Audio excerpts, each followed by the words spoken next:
Bonjour. Aujourd'hui, je voudrais vous expliquer comment on peut utiliser les mandalas pour apprendre et mémoriser plus facilement. Et comme exemple, je vais prendre les tables de multiplication. On se souvient tous de la difficulté qu'on a eue à apprendre ces tables, à les mémoriser parfaitement. Et pour les enfants à l'heure actuelle, c'est encore plus difficile. Alors, nous avons toujours en souvenir ces tables présentées en colonnes que l'on apprenait, que l'on rabâchait. Parfois, on utilisait même le dos du cahier de brouillon pour retrouver ces tables. Lorsque vous apprenez une table sur un document de cette sorte, l'œil va se déplacer en permanence. Donc, il va se déplacer de haut en bas et il va se déplacer de gauche à droite. C'est une présentation très linéaire. C'est une présentation qui correspond tout à fait à l'hémisphère gauche, l'hémisphère qui est rationnel, qui est logique, qui veut tout expliquer, qui voit tout en détail. Mais en fait, nous avons deux hémisphères. L'autre hémisphère, l'hémisphère droit, est beaucoup plus artistique, beaucoup plus rêveur. Il est connecté aux sensations, à notre émotionnel. Et en fait, on utilise un seul hémisphère pour mémoriser, alors que nous en avons deux. Regardez, moi j'ai présenté par exemple la table du 7 dans un mandala. Donc déjà, on supprime la hiérarchie. L'œil se pose au centre et sans bouger, il peut voir tout le dessin. Le dessin va correspondre à des formes qui me conviennent et je vais y ajouter des couleurs. C'est pour cela que j'ai créé une pochette dans laquelle on retrouve toutes les tables de multiplication. Sur chaque table de multiplication, vous aurez deux mandalas. Alors, un mandala avec des formes plus rondes et un mandala avec des formes plus géométriques. Voici par exemple la table du 4. Donc, un mandala avec des formes plus rondes,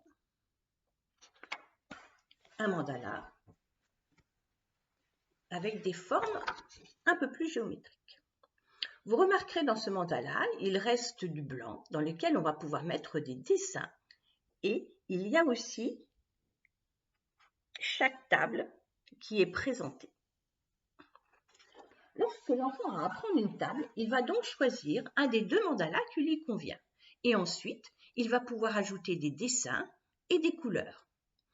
Chaque enfant va pouvoir construire son propre outil d'apprentissage. Chaque mandala va être personnalisé, les couleurs vont lui correspondre, les dessins qu'il va rajouter dedans vont lui correspondre. Ensuite, on relie soit avec des agrafes, soit avec un joli petit ruban, ou alors on met sous pochette plastique tous ces mandalas sur les tables et on aura un support pour apprendre beaucoup plus plaisant, qui correspondra vraiment à la personnalité de l'enfant et cela lui permettra d'apprendre ces tables en utilisant ces deux hémisphères, ce qui multiplie les facultés de mémorisation et d'apprentissage au moins par 10. Parce que chaque enfant aime le dessin, aime les couleurs, aime s'amuser avec tous ces dessins, ces couleurs. Et il va construire lui-même ses propres outils d'apprentissage. Alors, dans cette pochette que j'ai créée pour apprendre les tables de multiplication, vous trouverez deux mandalas par table. Et puis, vous trouverez aussi quelques mandalas plus spécifiques, comme celui-ci, qui correspond au plus difficile, on va dire. Donc, le voici avant d'être colorié. Alors, ceci est un exemple. L'enfant peut très bien ensuite construire son propre mandala dans lequel il va mettre ce qui, pour lui, semble plus difficile. Vous trouverez aussi dans cette pochette des mandalas de recherche un petit peu, des mandalas à colorier. Donc, en forme d'étoile, il faut colorier de la même couleur la multiplication et son résultat. Voici un autre, présenté plus sous forme de bulle. Vous voyez, il y a toujours un mandala avec des formes rondes, un mandala avec des formes plus géométriques, car selon la dominante de l'hémisphère de l'enfant, il va choisir celui qui lui correspond le mieux. Puis vous trouverez aussi un mandala complété.